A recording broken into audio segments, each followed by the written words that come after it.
तो आज हमारा अष्टवक्र गीता है।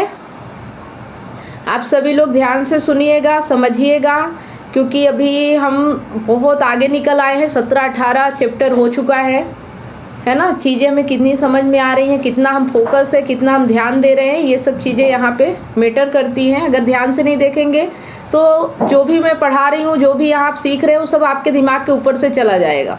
ठीक है, तो ध्यान से जहाँ भी रहें ध्यान से रहें। चलिए, अष्टवक्र गीता में टॉपिक है बाहर रहे प्रकृति, भीतर रहे आत्मा। प्रकरण 1 श्लोक 19 है।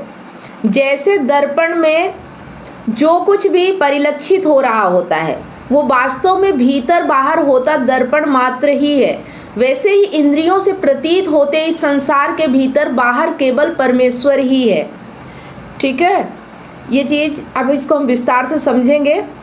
जैसे दर्पण में जो कुछ परिलक्षित हो रहा होता है वो वास्तव में भीतर बाहर होता दर्पण मात्र ही है। दर्पण का मतलब तो समझते हैं ना, जो आईना होता है जिसमें हम चेहरा देखते हैं, उसके बाहर भी दर्पण, उसके भीतर भी दर्पण, रूप प्रतीत हो रहा है दर्पण मात्र।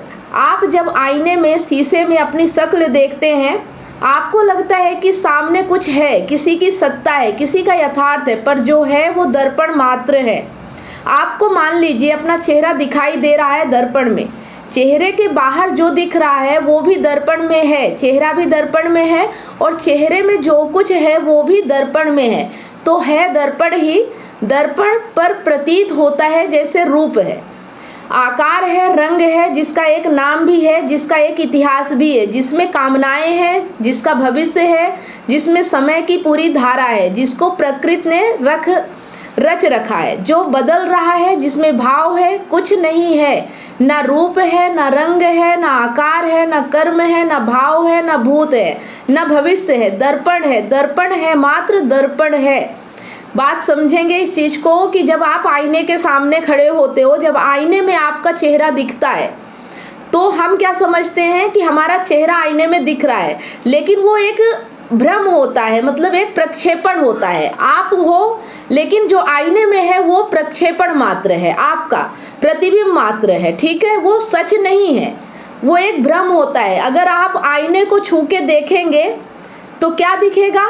सिर्फ आईना ही है, आईने के अलावा कुछ नहीं, उसके अंदर आपका चेहरा नहीं होता है।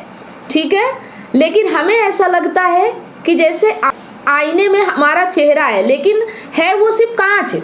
अगर आप उसको बाहर से देखोगे, भीतर से देखोगे, वो सिर्फ कांच है ना, लेकिन उसमें आपका चेहरा दिखता है। ऐसा लगता है जैसे मैं ही साक्षात उस आईने में हूँ। तो प्रतीत होता